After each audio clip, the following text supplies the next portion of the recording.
آنکھیں سعد حسن منٹو۔ تشنہ جذبات کی کہانی ہے۔ بینائی سے محروم حنیفہ کو وہ ہسپتال میں دیکھتا ہے تو اس کی پرکشش آنکھوں پہ فدا ہو جاتا ہے۔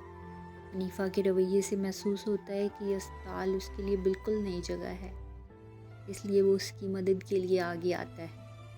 اس کی پرکشش آنکھوں کی گہرائی میں غوطہ زن رہنے کے لیے جھوٹ بول کر کہ اس کا گھر بھی حنیفہ کے گھر کے راستے میں ہے، وہ اس کے ساتھ گھر تک جاتا ہے۔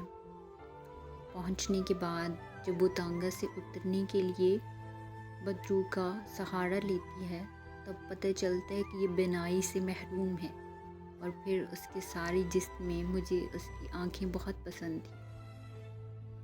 یہ آنکھیں بالکل ایسی ہی تھیں جیسے اندھیری رات میں موٹر کار کی ہیڈ لائٹس جن کو آدمی سب سے پہلے دیکھتا ہے۔ آپ یہ نہ سمجھیے گا کہ وہ بہت خوبصورت آنکھیں تھیں، ہرگز نہیں۔ میں خوبصورتی اور بدصورتی میں تمیز کر سکتا ہوں، لیکن معاف کیجیے گا، ان آنکھوں کے معاملے میں صرف اتنا ہی کہہ سکتا ہوں کہ وہ خوبصورت نہیں تھیں، لیکن اس کے باوجود ان میں بے پناہ کشش تھی۔ میری اور ان آنکھوں کی ملاقات ایک ہسپتال میں ہوئی۔ اس ہسپتال کا نام آپ کو بتانا نہیں چاہتا، اس لیے کہ اس سے میرے اس افسانے کو کوئی فائدہ نہیں پہنچے گا۔ بس آپ یہی سمجھ لیجئے کہ ایک ہسپتال تھا جس میں میرا ایک عزیز آپریشن کرانے کے بعد اپنی زندگی کے آخری سانس لے رہا تھا۔ یوں تو میں تیمارداری کا قائل نہیں، مریضوں کے پاس جا کر ان کو دم دلاسا دینا بھی مجھے نہیں آتا، لیکن اپنی بیوی کے پہم اصرار پر مجھے جانا پڑتا کہ میں اپنے مرنے والے عزیز کو اپنے خلوص اور محبت کا ثبوت دے سکوں۔ یقین مانیے کہ مجھے سخت کوفت ہو رہی تھی۔ ہسپتال کے نام ہی سے مجھے نفرت ہے، معلوم نہیں کیوں۔ شاید اس لیے کہ ایک بار بمبئی میں اپنی بوڑھی ہمسائی کو جس کی کلائی میں موچ آ گئی تھی مجھے جے ہسپتال میں لے جانا پڑا تھا۔ وہاں کیوزولیٹی ڈپارٹمنٹ میں مجھے کم سے کم 2.5 گھنٹے انتظار کرنا پڑا تھا۔ وہاں میں جس آدمی سے بھی ملا لوہے کی مان، سرد اور بے حس تھا۔ میں ان آنکھوں کا ذکر کر رہا تھا جو مجھے بے حد پسند تھیں۔ پسند کا معاملہ انفرادی حیثیت رکھتا ہے۔ بہت ممکن ہے اگر آپ کی آنکھیں دیکھتے تو آپ کے دل و دماغ میں کوئی رد عمل پیدا نہ ہوتا۔ یہ بھی ممکن ہے کہ آپ سے اگر ان کے بارے میں کوئی رائے طلب کی جاتی تو آپ کہہ دیتے نہایت واہیات آنکھیں ہیں۔ لیکن جب میں نے اس لڑکی کو دیکھا تو سب سے پہلے مجھے اس کی آنکھوں نے اپنی طرف متوجہ کیا۔ وہ برقع پہنے ہوئے تھی مگر نقاب اٹھا ہوا تھا۔ اس کے ہاتھ میں دوا کی بوتل تھی اور وہ جنرل وارڈ کے برآمدے میں ایک چھوٹے سے لڑکے کے ساتھ چلی آ رہی تھی۔ میں نے اس کی طرف دیکھا تو اس کی آنکھوں میں جو بڑی تھیں، نہ چھوٹی سیاہ تھیں نہ بھوری، نیلی تھیں نہ سبز، ایک عجیب قسم کی چمک پیدا ہوئی۔ میرے قدم رک گئے، وہ بھی ٹھہر گئی۔ اس نے اپنے ساتھی لڑکے کا ہاتھ پکڑا اور بکھلائی ہوئی آواز میں کہا، تم سے چلا نہیں جاتا؟ لڑکے نے اپنی کلائی چھڑائی اور تیزی سے کہا، چل تو رہا ہوں، تو اندھی ہے کیا؟ میں نے یہ سنا تو اس لڑکی کی آنکھوں کی طرف دوبارہ دیکھا۔ اس کے سارے وجود میں صرف اس کی آنکھیں ہی تھیں جو پسند آئی تھیں۔ میں آگے بڑھا اور اس کے پاس پہنچ گیا۔ اس نے مجھے پلکیں نہ جھپکنے والی آنکھوں سے دیکھا اور پوچھا، ایکس رے کہاں لیا جاتا ہے؟ اتفاق کی بات ہے کہ ان دنوں ایکس رے ڈپارٹمنٹ میں میرا ایک دوست کام کر رہا تھا اور میں اسی سے ملنے کے لیے آیا تھا۔ میں نے اس لڑکی سے کہا، آؤ میں تمہیں وہاں لے چلتا ہوں، میں بھی ادھر ہی جا رہا ہوں۔ لڑکی نے اپنے ساتھی لڑکے کا ہاتھ پکڑا اور میرے ساتھ چل پڑی۔ میں نے ڈاکٹر صادق کا پوچھا تو معلوم ہوا کہ وہ ایکس رے لینے میں مصروف ہیں۔ دروازہ بند تھا اور باہر مریضوں کی بھیڑ لگی تھی۔ میں نے دروازہ کھٹکھٹایا، اندر سے تیز و تند آواز آئی، کون ہے؟ دروازہ مت ٹھوکو۔